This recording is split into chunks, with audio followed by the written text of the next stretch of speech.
अस्सलामुअलैकुम। उम्मीद है आप सब खैरियत से होंगे। Welcome to another video. आज की वीडियो में हम बनाएंगे भिंडी गोश्त, जो बहुत ही मज़ेदार बनता है। और ये जो आज मैं सालन बना रही हूँ इसमें थोड़ा मसालेदार बनाएंगे, ये शोरबे वाला नहीं है। तो बड़ा मज़े का ये सालन होता है भिंडी गोश्त। और मैं थोड़ी डिफरेंट जो मैं खुद रेसिपी बनाती हूँ, घर पे चीज़ें ट्राई करती हूँ, वही मैं आपसे शेयर करूँगी। तो चलें शुरू करते हैं। या मैंने तकरीबन ये आधा किलो, आप कह रहे हैं 500 ग्राम जो है वो मैंने बीफ जो लिया था। तो सबसे पहले तो हम उसे बॉईल कर लेंगे क्योंकि इसे हम कुक करेंगे।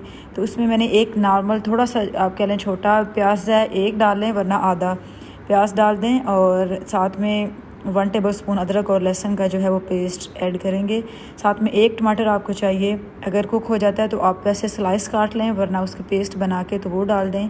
एक गिलास जो है वो पानी मैं डाल रही हूँ। और पानी डिपेंड करता है कि आप जो आप मीट यूज़ कर रहे हैं वो कितना टाइम लेता है। या आधी चम्मच मैंने यूज़ की है रेड चिली। थोड़ा सा जो है 1.5 टर्म हल्दी जो है वो यूज़ करूँगी। और नमक वो डालेंगे अकॉर्डिंग टेस्ट। तो साथ में थोड़ा सा जाएगा ऑयल। आप कह लें तकरीबन 3 से 4 चम्मच जो है वो ऑयल डालेंगे, क्योंकि बाद में हम दोबारा भी ऑयल इसमें ऐड करेंगे। तो पानी आपने उतना ही डालना है जिससे आपका जो गोश्त है वो कुक हो जाए, और बाद में इतना पानी ना बचे कि वो उसे ड्राई करने के लिए बहुत ज़्यादा टाइम लग जाए। हमें उतना नहीं बचाना, थोड़ा सा हो जाए तो बस ठीक है। अब इसे आप 15 मिनट के मुझे लगे थे तकरीबन 7 से 8 मिनट, तो उसे बॉईल कर लेंगे। तो बॉईल होने के बाद जो नेक्स्ट स्टेप हमें करना है वो हमें फ्राई करनी है भिंडियाँ। या मैंने फ्रोज़न भिंडी ली थी, तो ये तकरीबन 500 ग्राम ये भी हैं। उसमें ऑयल जो है मैंने डाला है, गर्म होने के लिए रखा था। और उसके बाद जो है आप इसमें भिंडियाँ डाल दें। अब भिंडी का साइज़ अपने हिसाब से एडजस्ट कर सकते हैं, यानी एक भिंडी जो है उसके 2 पीस भी बना सकते हैं और 1 पीस भी रख सकते हैं। और जैसे मैंने काटी हैं इस तरह भी, ये आपकी मर्ज़ी है। और जितना ये ऑयल जो हम यूज़ कर रहे हैं, जो बच जाएगा वो हम बाद में सालन में यूज़ कर लेंगे। तो अभी जितना फ्राई करने के लिए होगा उस हिसाब से डाल लेंगे। या मैंने 4 जो है वो ग्रीन चिली ली हैं, वो मैंने ऐसे ही बस अंदर डाल दी हैं, क्योंकि जब ग्रीन चिली ऑयल के साथ फ्राई होंगी तो वो बड़ा अच्छा एक फ्लेवर देती हैं। तो इसलिए वो मैं भिंडी के साथ ही फ्राई करती हूँ। अब ये थोड़ी सी अभी गर्म होने में टाइम लगेंगे क्योंकि फ्रोज़न थी।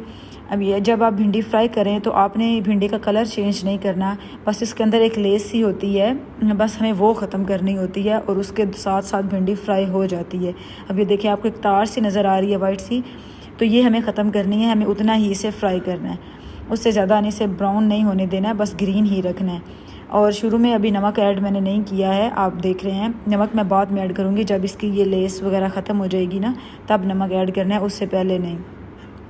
तो ये आपके 6-7 मिनट ये भी फ्राई करते हुए ले लेगी, क्योंकि हमें इसे मीडियम से लो फ्लेम पे ही पकाना होता है, बहुत तेज़ करने से वो जल जाता है। तो ये देख लें, अब इसे थोड़े बहुत मिक्स करते रहें और साथ में फ्राई करते रहें। जब आपको लगे कि इसकी वजह लेस सी ख़त्म हो गई है तो तब आपकी भिंडी जो है कुक है। अब मैंने नमक डाला है, ये अभी इस स्टेज पे आके मुझे लगा कि वो ख़त्म हो गई है और इसकी लेस वगैरह। अब भिंडी बिल्कुल फ्राई होने के स्टेज पे थी और मैंने इस टाइम थोड़ा सा इसमें नमक डाला है। अब मैं ऊपर नीचे करके इसे मिक्स करती रहूँगी ताकि कोई भी पार्ट जो है वो डार्क कलर में ना हो जाए। और उसके बाद मैं ऑयल में से इसे निकाल लूँगी भिंडी को।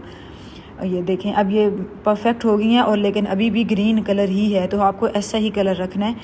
और ये मैं सारी भिंडियाँ जो है वो निकाल लूँगी। अच्छा, मैं इस भिंडी का जो सालन आज बना रही हूँ इसमें मैं थोड़े प्याज भी फ्राई करके डालूँगी। और वो इसीलिए मैंने जो गोश्त वाला सालन बॉयल होने के लिए गोश्त आपको स्टेप बताया है, उसमें मैंने प्याज कम डाला है, क्योंकि मैं सेपरेट जो है वो प्याज ऐड करूँगी इसमें। तो अगर आप सेपरेट नहीं चाहते हैं तो आप ये पार्ट स्किप कर दें। तो आप फिर 1 या 1.5 प्याज जो है वो अपना जब गोश्त बॉईल करेंगे तो उसी में डाल दीजिएगा। या मैंने एक बड़े साइज़ का जो है वो प्याज लिया था और उसे अब मैं वो जो ऑयल बच गया था भिंडी वाला उसी में ही फ्राई करूँगी। इसका भी आपको बहुत ज़्यादा डार्क नहीं करना है, ब्राउन बस फ्राई करना है अच्छे से। और उसके बाद इसे भी निकाल के भिंडी के साथ रख लेना है।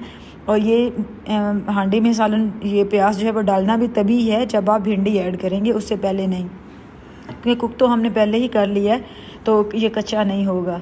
ये देखिए, अब ये बस इससे मैंने 2 मिनट तकरीबन 2-3 मिनट किया है। और अब ये मैं इसे निकाल के तो रख लूँगी। और जो ऑयल अगर बच गया तो ये मैं दोबारा यूज़ कर लूँगी।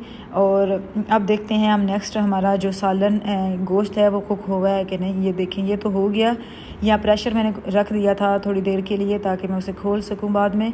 ये देखें, परफेक्ट जो था वो गोश्त गल गया था।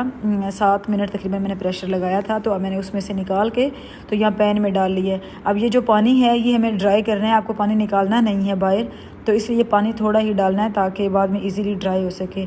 या मैंने 1 चम्मच जो है वो छोटी चम्मच थी धनिया पाउडर डाला है। अब मैंने आधी चम्मच जो है वो क्रश चिली जो है वो डाली है।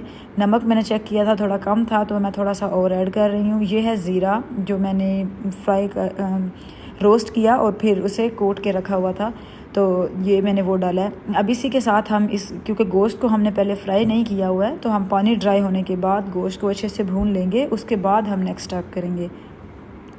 अब ये देखें तकरीबन मैं 4-5 मिनट लगे थे हाई फ्लेम पे पानी को ड्राई करने में, तो उसके बाद ये देखिए मैक्सिमम पानी ड्राई हो गया और ये जो हमने प्याज टमाटर डाला था अंदर उसका मसाला भी जो है वो अच्छा से बन गया है।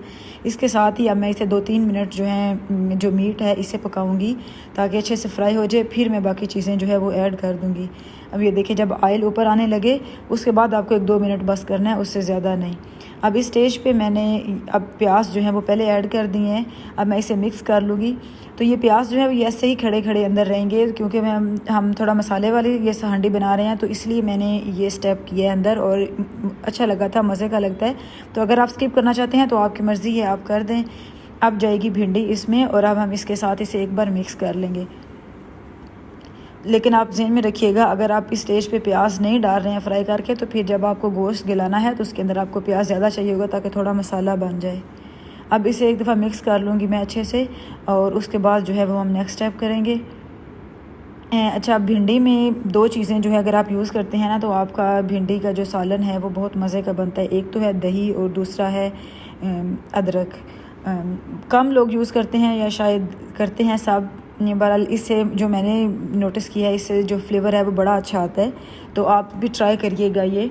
अब मैं तकरीबन इसे 1 मिनट कुक करूँगी और इसे बस अच्छे से मिक्स करूँगी और उसके बाद जो है मैं इसमें दही डालूँगी।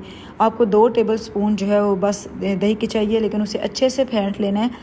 दही डालते हुए आप कोशिश करिएगा कि आपकी फ्लेम जो है वो हाई ना हो, वरना वो उसमें छोटे छोटे जो हैं वो दाने बन जाते हैं। ये देखिए 2 चम्मच थे, मैंने अच्छे से फेंट ली थी और अब मैं इसे ऊपर डाल के सालन के ऊपर और इसे कवर करके जैसे दम पे आप कह लें वो रख दूँगी 2-3 मिनट के लिए और मीडियम जो है वो मैं फ्लेम कर दूँगी। तो इससे एक तो हांडी का जो मसाला है वो बड़ा अच्छा बनेगा और साथ में जो फ्लेवर है आपकी भिंडी का वो बहुत ही ज़्यादा मज़ेदार होगा। ये देखें अब तकरीबन 2-3 मिनट के बाद जो मैंने दम पे इसे उतारा था ढक्कन को और साथ में अब इसे अच्छे से हम मिक्स कर लेंगे और इसके बाद ही आपको जो बाकी स्टेप है इसके बाद वो आपने इसे दम पे ही मीडियम फ्लेम पे ही पकाना है ताकि भिंडी जो है वो बहुत ज़्यादा टूट ना जाए और अच्छे से बस फ्लेवर जो है वो ले मीट का। ये देखिए मैं थोड़े से मिक्स करूँगी इसे और थोड़ी देर दम पे रखूँगी। ऐसे ही बस मैं इसे तकरीबन 2-3 मिनट जो है वो मज़ीद पका लूँगी ताकि अच्छे से ऑयल जो है वो भी बाहर आ जाए और सालन जो है वो ठीक से तैयार हो जाए। ये देखिए आप इसकी लुक देख के मज़े का लग रहा है। तो अब मैं फिर इसे मज़ीद 2 मिनट के लिए दम पे रख दूँगी और उसके बाद हम ये आफ्टर 2 मिनट की पिक्चर है। ये देखें ऑयल भी ऊपर आ गया था और बिल्कुल जो है वो परफेक्ट जो है वो सालन हमारा रेडी होने के करीब था। इस स्टेज पे आप चेक कर लें किसी चीज़ की कमी हो तो आप मज़ीद ऐड कर दें, लेकिन जब आपका सालन सही बिल्कुल रेडी हो जाए उतारने से पहले आप उस या मैंने 2 टेबल स्पून जो है वो लेमन जूस जो है वो ऐड किया है या थोड़ा सा धनिया डाला है। बस इसे मिक्स करूँगी और बस लेमन डालने के बाद ज़्यादा देर चूल्हे पे नहीं रखते, फ्लेवर चेंज हो जाता है। अब हम डिश आउट करेंगे और आप इसकी फ़ाइनल लुक देखें। ये बहुत ही मज़े का सालन बना था, आप ज़रूर ट्राई करिएगा। उम्मीद है आपको मेरी ये रेसिपी जो है वो बहुत अच्छी लगेगी क्योंकि सालन जो है वो बहुत ही आला बना था। ये देखें आपकी लुक सालन की लुक चेक करें। आप चैनल को सब्सक्राइब कर लें और वीडियो बेल आइकन का बटन प्रेस कर लें ताकि आप मेरी हर मज़ीद जो है वो नई आने वाली वीडियो जो है वो ऑन टाइम देख सकें। कमेंट्स में ज़रूर बताइएगा कि आपको मेरी आज की रेसिपी जो है वो कैसी लगी। तो चलें जी, आप भी बनाइएगा, ये ज़रूर ट्राई करिएगा। उम्मीद है आपको मेरी ये रेसिपी अच्छी लगी होगी। वीडियो को एंड करते हैं। अल्लाह हाफिज़।